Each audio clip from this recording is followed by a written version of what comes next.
How to change Instagram notification sound on iPhone and iPad. Hello everyone, this is Lisa from Create, Login and Delete. Now let's get started.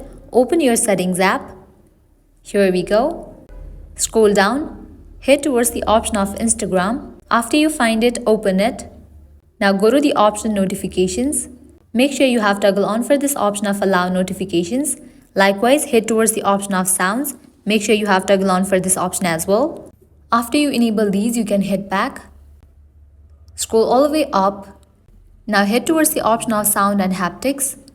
You're able to change the sound for ringtone, text tone, new voicemail, calendar alerts, reminder alerts. But right now, there is no such option within Instagram app or in the iPhone settings to change Instagram notifications. If Instagram comes up with this feature in the future, we're gonna definitely update you guys. So I hope now you guys are clear about if you can change Instagram notification sound on iPhone and iPad or not. At the end, if you guys find this video helpful, don't forget to like, share and subscribe. Thank you.